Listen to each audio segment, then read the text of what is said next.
Muchas gracias, Mónica, por unirte a nosotros hoy. Lo primero que queríamos preguntarte es si podrías comenzar hablándonos un poco sobre ti y qué experiencia tienes en distintas industrias. Bueno, yo tengo más de 25 años trabajando en diferentes tipos de industrias. La mayor parte de ellas han sido multinacionales y donde tienen, digamos, procesos industriales donde los activos son muy caros, o sea, no millones de dólares en reemplazar, o son otras de producción de consumo masivo. Ese es el tipo de empresas en las que he trabajado. En los últimos 10, 15 años desde que me mudé a Nueva Zelanda, algunas de las empresas en que he trabajado también han sido de tipo público o en el aspecto financiero. O sea, esos son dos rubros que antes no había trabajado anteriormente. ¿Y qué te llevó a interesarte en el campo de la dinámica de sistemas humanos y el Open System Theory? Bueno, en la parte de los sistemas humanos, eso es parte de desarrollo organizacional. O sea, en eso tengo trabajando 800.000 años, más de 25 años. Pero en la parte de Open Systems, yo comencé a estudiar Systems Thinking en los 90, donde fui a MIT a estudiar con Peter Senge y con ellos. Y lo que noté fue que la descripción de los sistemas era muy mecanizada, ¿no? O sea, donde el sistema siempre lo descubrías, sabías cuáles eran las partes, cómo iba a funcionar todo. Pero en realidad, cuando empiezas a trabajar con las personas, los sistemas las personas no funcionan como esos procesos. Usualmente toman opciones o hacen cosas que no tienen nada que ver con el proceso que ves enmarcado. Y usualmente cuando escuchas y ves cuál es su lógica, indudablemente, no es que sea negativo o positivo, pero indudablemente no era lo que decía el plan. Entonces ahí es donde yo me atrae Open Systems Theory, que está muy ligada a lo que yo hago ahora, que es sobre Complex Systems o sistemas complejos. ¿Y cómo aplica todo este Open System Theory a los equipos de desarrollo de software y en concreto a los que utilizan metodologías ágiles? Bueno, el Open Systems Theory lo que trae es que no solamente es cómo uno se maneja entre sí, sino que tú estructuras la organización en base al sistema que tienes. Pero lo hace desde un punto de vista que usa a las personas que usan el sistema como la guía para crear esos sistemas. O sea, en lugar de que el sistema te lo implante un experto que venga y mida cosas, se considera que las personas que hacen el trabajo son los expertos y basado en esa conversación, en esa exploración del ambiente, es que uno realmente crea esas estructuras que indudablemente sigan cambiando como cambia el ambiente y las necesidades de la organización. Entonces no solamente manejas la parte de productividad, sino es también la efectividad de lo que tienes que hacer y también mejoras la calidad de vida de las personas que trabajan alrededor de esa tecnología. ¿Y cómo podría ayudar, por ejemplo, a un equipo a afrontar desafíos o situaciones de mucha incertidumbre? Bueno, en los años 80 y 90, cuando industrias estaban cambiando, había mucha competencia, por ejemplo, de China, tenían que reinventarse. Esta tecnología ayudó a rediseñar equipos para poder confrontar esa nueva, lo que en el ambiente se estaba creando. Y aparte de eso, que lo que hace esta metodología, que no hacen otras metodologías, donde tú haces el cambio y las personas no aprenden del cambio. En esta metodología, el componente clave y por lo que es atractivo a las personas que están trabajando en el mundo ágil es porque hay un componente de transferencia de aprendizaje. Entonces la gente aprende cómo continuamente a reestructurar sus propios equipos dependiendo del ambiente que trabajen. ¿Y qué es lo que está cambiando en ese ambiente? Entonces, primeramente, lo diferente de este Open Systems to Systems Thinking es que el sistema, se dan cuenta ellos que sigue cambiando y sigue evolucionando y por lo tanto ellos tienen que seguir aprendiendo y cambiando los equipos para poder, digamos, responder, no reaccionar, sino responder al medio ambiente en el que operan. Genial. También tienes mucha experiencia en la impartición de talleres de resolución de problemas complejos. ¿Nos podrías dar una breve introducción de en qué consisten esos talleres? Sí, no todo el mundo tiene la oportunidad de reestructurar cómo trabaja. Entonces, nosotros en estos momentos estamos viviendo en un mundo donde existe una gran cantidad de cambios, hay una cantidad de incertidumbres. La complejidad no es que uno no puede entender algo, eso no es lo que significa la complejidad, sino lo complejo acá se da porque hay muchas variantes, hay demasiadas cosas, o sea, no todo es igual, hay una disparidad y lo que tú no sabes es cuándo va a suceder ni cómo está todo conectado. Entonces la complejidad reconoce que las cosas están conectadas, reconoce de que cuando tú, por ejemplo, ¿no? una cosa que hace la lógica que usamos todos, que nosotros llamamos la lógica formal o la newtoniana, es que cuando tú tienes un problema, te vas si es un problema, por ejemplo, de conflicto, lo único que quieres hacer es aprender sobre el conflicto y que la gente, bueno, ¿no? Ya no va a haber conflicto. Pero en la ciencia de la complejidad lo primero que tú ves es que si eso es el problema, no vas a ir ahí, porque está todo demasiado pegadito, así como es como un chicle que está en tu zapato. Y donde tienes que ir es tratar de encontrar otras maneras de entrar, de lidiar con lo que está sucediendo, que quizás no es realmente la situación que tienes que lidiar. Debajo de ese título que le llamas conflicto, puede ser que haya ser que la gente no entienda o no pueda comprender las diferencias entre unos u otros. Puede ser que hay una falta de reconocimiento de otras cosas que están sucediendo. Entonces comienzas primero a ver qué es lo que está pasando en el ambiente que haga que eso emerja. Y hay una serie de tensiones dentro de lo que uno aparentemente ve que es un problema. Pero el solamente comenzar a ver las tensiones a veces alivia lo que está sucediendo y lo que parecía que era un problema desaparece. O te comienzas a dar cuenta que debajo de esa dinámica hay otro tipo de cosas, ¿no? Por ejemplo, algo que puede parecer un conflicto realmente es que hay diferentes verdades en juego, que tú estás hablando estás presentando un argumento que es sumamente subjetivo, que es de tu experiencia humana, mientras yo te estoy enseñando una data, encuestas, entrevistas, que tú no estás conectado con eso. Entonces el conflicto no es que tú y yo estemos en conflicto, sino lo que pasa es que estamos trayendo diferentes perspectivas para navegar o llegar a algo en común. Ahora, lo que la ciencia de la complejidad te ofrece es que uno puede seguir trabajando con las diferencias y llegar a puntos donde ambos, sin necesidad de hacer sacrificios, podamos llegar juntos, porque es a través de la exploración que llegas a una mejor resolución, no necesariamente solución, pero resolución de lo que sucede. ¿Y podrías compartir algunos de los resultados que tú has podido ver en personas que han experimentado realmente este tipo de técnicas de resolución que muestras en el taller? Sí, mira, una de ellas, por ejemplo, ha sido yo estoy trabajando ya con una organización casi 2 años y uno de los problemas principales que ellos decían tener es que la gente se quejaba mucho, ¿no? O sea, usualmente cuando hacen muchos cambios la gente se queja. Y una de las cosas que habíamos notado era que lo que yo llamo una propiedad emergente es de que las personas, tú les dabas retroalimentación o les querías decir algo y de repente no había comunicación. Entonces nosotros propusimos unos talleres le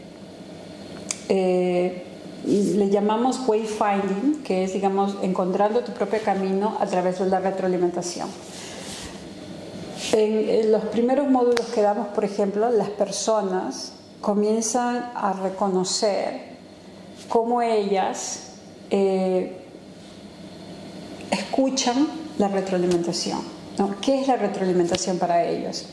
y usualmente se dan cuenta que habían conectado la retroalimentación a un proceso de performance, mientras que tú todo el tiempo estás recibiendo retroalimentación del ambiente, ¿no? Si una persona te sonríe, si te duele el estómago, entonces es realmente darle a las personas estrategias de cómo ellos dan sentido a la realidad, a su entorno. Y usualmente terminamos en los mismos, pero lo que es importante en este tipo de talleres es que la gente encuentre su propio proceso.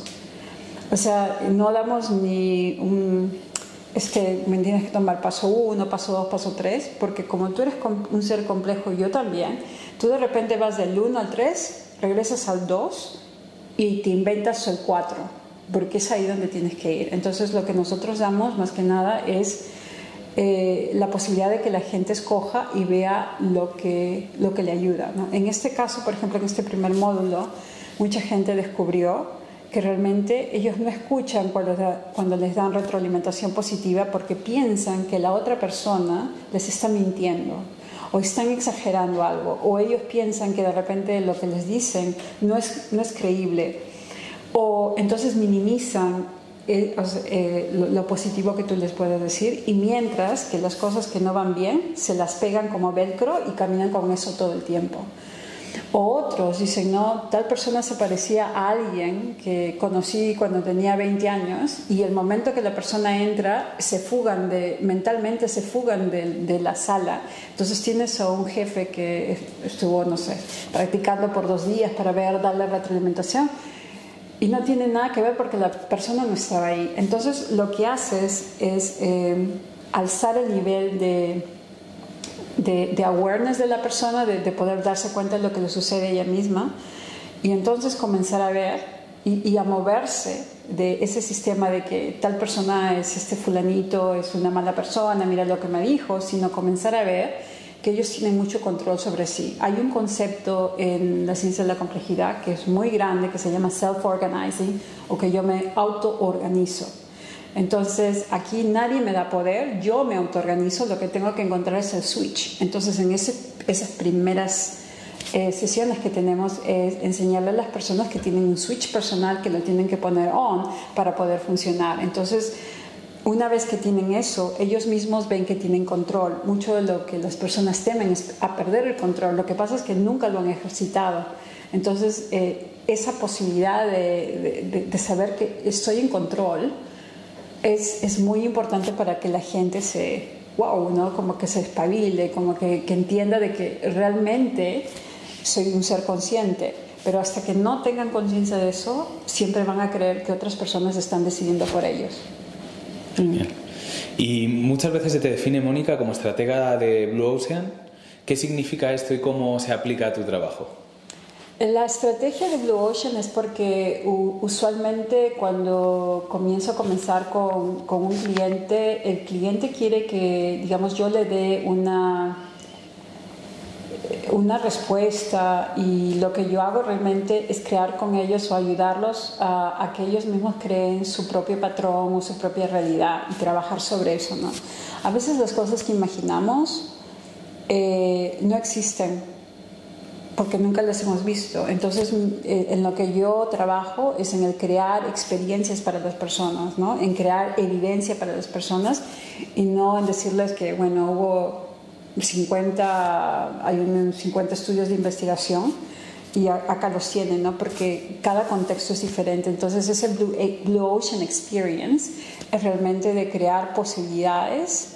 Yo no las creo, sino las co-creo con el cliente, o digamos exploramos, y que la persona explore y comience a escoger si lo que realmente pensaba que quería era lo que quería. Entonces yo usualmente no trabajo con clientes que tienen goles demasiado concretos, no como, ¿sabe qué? Quiero ser el primero en la marca en esto, porque de repente ese producto ya no va a existir, o a nivel de coaching esa posición no va a existir, o el jefe que lo va a recomendar ya no está, porque todo es muy cambiante. Entonces, más que nada lo que aprendes a través del trabajo conmigo es realmente a tomar las oportunidades que se te presenten en ese momento, porque nunca sabes qué otras oportunidades se pueden abrir. Y relacionado con eso, complejidad e incertidumbre son dos de los términos que más recurrentes, ¿no?, en tus publicaciones y comentarios. ¿Cómo abordas estos dos conceptos dentro de tus talleres? Bueno, lo que hago mucho es primeramente desmitificar la palabra complejidad, porque usualmente la gente piensa que para hablar de la complejidad tienes que haber ido a la universidad o tener muchos estudios. Al contrario, cuanto a veces más has estudiado, menos puedes aceptar la ciencia de la complejidad, porque la ciencia de la complejidad es sobre experimentar, y la experimentación significa que siempre estás en modo de aprendizaje y estás explorando las cosas que no sabes. Usualmente si tú tienes muchos títulos, no sé, has sido demasiado exitoso, como que te crees esa narrativa, ¿no? Entonces no quieres explorar, ya no te mueves porque tienes temor al fracaso, al que no seas exitoso. Entonces eso evita que abordes otro tipo de temas que están emergiendo, que nunca los has visto, ¿no? Entonces la educación no necesariamente es lo que es, digamos, lo primero que tienes que tener, pero hay mucha gente, especialmente ejecutivos de alto nivel, que dice, wow, eso no, eso me va a romper la cabeza. Creo que rompe la cabeza, sí, es como nuestro ejercicio de quiropráctica, pero no la rompe en el sentido de que me va a doler la cabeza, sino que va a ser más como, wow, eso nunca lo había visto, nunca lo había pensado así. Entonces yo trabajo mucho con la parte de tensiones, es decir, todas las cosas, no necesariamente todo es una paradoja, o sea, no está bueno, está mal, sino todo tiene una posibilidad, y es saber cuál es la posibilidad que tú quieres en este momento y cómo te mueves hacia eso de manera estratégica. Y de manera estratégica es decir, sé dónde quiero ir y aún no sé a dónde me quiero mover, y lo que voy a tratar de ver es cómo me muevo de una manera ágil, ¿no?, donde pueda aprender, y cada vez que experimente aprendo algo. Entonces cuando más aprenda, más movimientos puedo tener, ¿no? ¿Y cómo pueden en ese entorno, ¿no?, de cierta incertidumbre y complejidad los profesionales desarrollar su capacidad adaptativa para prosperar? Bueno, lo primero que hacen es una de las ¿cómo se dice?, hallmarks o señales de un ejecutivo que se ha desarrollado de esa manera es que comienzan a hacer diferentes tipos de preguntas sobre las cosas que se les presentan. Dos, es que van más allá de lo bueno, lo malo, lo perfecto, lo imperfecto, o sea, manejan un rango entre esas polaridades de que yo le llamo los matices. O sea, 100% del tiempo que yo estoy trabajando con gente ese es el desarrollo de matices. Entonces, una vez que desarrollas los matices, te creas más oportunidades, porque vas a saber que dentro de todos los colores hay un cierto rango que te estás creando que no existían para ti. Luego es ser más intencionales. Una de las cosas que realmente limita el tener demasiado planeamiento es el que no te vuelvas tú a preguntar cuál es la intención que yo tenía. Por ejemplo, hoy estábamos haciendo un taller donde todas las personas son facilitadores, pero para hacer este tipo de taller y este tipo de facilitación, tú tienes que mostrarte de una manera diferente. Y usualmente nosotros no pensamos, porque pensamos que somos, ¿cómo voy a encarar este nuevo, lo que tengo que hacer, y cómo tú, yo y nosotros tenemos que estar trabajando para co-crear eso que queremos hacer? Entonces comienzas a tener no solamente atención, pero también intención, que van juntas al mismo tiempo. Entonces los ejecutivos que ya empiezan a ser versátiles con la parte de complejidad, comienzan a sensar o tener es como, no sé, a ver los contextos de manera diferente. Entonces se están dando cuenta de cosas que otras personas no se dan cuenta y crean oportunidades que son lo que llamamos fit for function, o que realmente no es el propósito, porque a veces tu propósito a veces se vuelve como si fuera una piedra. Como no es mi propósito, no lo voy a hacer, cuando sabes que, bueno, el propósito lo vas a tener que dejar porque en estos momentos nos estamos hundiendo, hay que ir a ver cómo nos salvamos. Entonces eso lo llamamos el fit for function, ¿no? Donde cosas que aparentemente parecían ser una cosa pueden ser utilizadas para otra. Es como un constante repurposing o mirar a las cosas. Y una pregunta, porque antes comentabas también que la gente está esperando a poder tener unos pasos que seguir y sin embargo ahora estás mencionando la necesidad de esa capacidad adaptativa que por lo tanto va a conllevar una creatividad en esas personas, esos ejecutivos, ¿no? que tienen que trabajar. ¿Cómo fomentas en tus talleres o cómo trabajas con las personas para aumentar esa creatividad? Bueno, una de las cosas que nosotros llamamos eso es este aprendizaje profundo, o sea, el aprendizaje formal, que es lo que se lleva en el colegio y en la universidad, te enseña a la replicación. O sea, este es el paso 1, el paso 2, es como la receta de repostería, ¿no? Y lo pones a 180 grados y lo sacas por 20 minutos. Eso es para tú que repliques el soufflé y que no se te apague, no se te achate cuando lo saques del horno. Lo que nosotros enseñamos realmente, primeramente, es que la persona se haga preguntas. O sea, ¿qué es lo que usted te está trayendo a venir a estudiar, a pasar tiempo con nosotros? Tú tienes que encontrar eso, nosotros no lo podemos fomentar.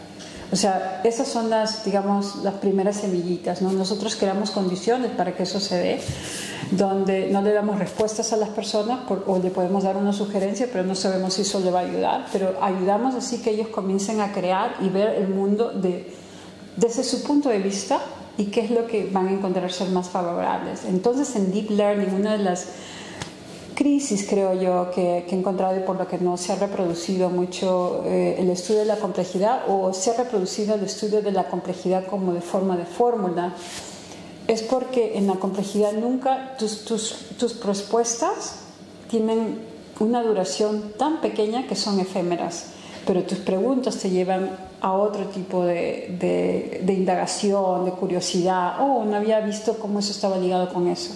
Entonces ese deep learning lo que ayuda es a que tú realmente crezcas tu capacidad de cómo piensas sobre las cosas, de cómo sientes sobre las cosas. Una de las otras cosas es que no todos aprendemos a través del pensamiento. Otra gente aprende a través del cuerpo. Entonces ahora en nuestros talleres estamos integrando mucho de aprendizaje a través corporal, ¿no? Porque, por ejemplo, uno tiene mayor capacidad para adaptarse cuando estás caminando que cuando estás estable. O sea, eso de estar estable realmente es algo mental, porque si tú estás demasiado estable no tienes movimiento. Los árboles que se caen usualmente son los que están muy estables, pero aquellos que son delgaditos, flaquitos y van para aquí y para allá, no, porque puedes adaptarte, puedes mover, y eso es lo que tratamos de hacer. Entonces enseñamos la complejidad a través de un método que se llama Deep Learning, que lo comienzan dos personas, una de ellas Royce Holiday y Glenda Eoyan del sistema de Human Systems Dynamics, y que realmente comienzan a abrir otro tipo de puertas sobre cómo aprender eso. Entonces ahí, en lugar de usar andragogía, que es como estudian las personas cuando son adultas, usamos pedagogía. Es porque estás realmente aprendiendo un nuevo idioma. Genial, y entendemos que todos estos cambios, para que aporten un valor real, tienen que ser sostenibles a lo largo del tiempo, ¿no? ¿Cómo se consigue que las organizaciones no vuelvan para atrás en cuanto tienen momentos de presión? Claro, bueno, lo primero que siempre hablamos con el cliente es a reconocer sus periodos de histeresis. El proceso de histeresis es cuando, digamos, el agua o, digamos, la nieve va a cambiar a agua. Y estamos teniendo estas conversaciones como que tú lo ves, ¿no? Y de repente pasa algo y regresas a ser o nieve o agua, ¿no? Entonces para que haya un cambio de ese tipo, y como eres un self-organizing, tiene que haber lo que llaman el tipping point, o ese punto donde, pero no sabemos cuándo va a llegar. Y eso es el self-organizing criticality, ¿no? En ese punto donde ya esté todo como listo y ¡pum!, ya cambias, pero ya no puedes volver a lo otro. Hay un tiempo que puedes ir y venir así, pero llega un momento que ya no puedes volver a cambiar. Entonces, la mayor parte de estos acompañamientos son mensuales, o sea, la gente puede venir a un curso, hacer las cosas, pero lo que nosotros realmente aconsejamos es que haya acompañamientos mensuales. Con este cliente, por ejemplo, me reúno bimensualmente y comenzamos a hablar sobre sus estrategias y lo que están haciendo, y ahora nos estamos mudando también a captar todas estas conversaciones a través de unos sensores de historias, de narrativas. Entonces tú comienzas a ver cómo la organización va cambiando sus narrativas, sus historias, y es ahí donde ya estás haciendo esa histeresis, ya no va de aquí para allá como un péndulo, sino está transformándose y va a colapsar en un momento, porque lo que pasa con el cambio es de que parece que no hay nada en la superficie, ¿no? Pero de repente lo hay y ¡pum!, cambia. Entonces es más como una metáfora de la avalancha, que hay muchas cosas que están sucediendo hasta que suceden, y las avalanchas no necesariamente son grandes avalanchas, pueden ser avalanchas muy chiquititas, pero al capturarlo de esta manera, entonces tú puedes ir a tu junta de directivos, puedes ir a los ejecutivos y comenzar a mostrar lo que estás viendo, ¿no? En uno de estos casos, por ejemplo, vimos de que a pesar de que la gente decía que en este sistema no existía la confianza, en el sistema dos cosas que estaban navegando era la confidencialidad, y tú dirías, ¿no? Entonces es no confidencial. No, la confidencialidad, y el otro lado de la tensión era el ser transparente, porque la gente que violaba la confidencialidad no era que quisieran ser no confidencial o ir a contarle a la gente, sino que querían demostrar que ellos eran transparentes o leales a otras personas, porque habían decisiones que se estaban tomando no debido que iban a impactar a personas, pero no nos hubiéramos podido enterar de cuál era esa otra cosa si no fuera por la narrativa que la gente contaba, ¿no? Entonces, mucho de lo que yo hago con los clientes es sentarme y decir, por ejemplo, ¿no?, cuando alguien viene a quejarse, le digo, ¿realmente se están quejando o están advocacy, ¿no? Están pidiendo algo por alguien, o cuando se convierte en, cuando es advocacy, o sea, no estoy tratando de abogar por algo, o cuando está weaponized, ¿no?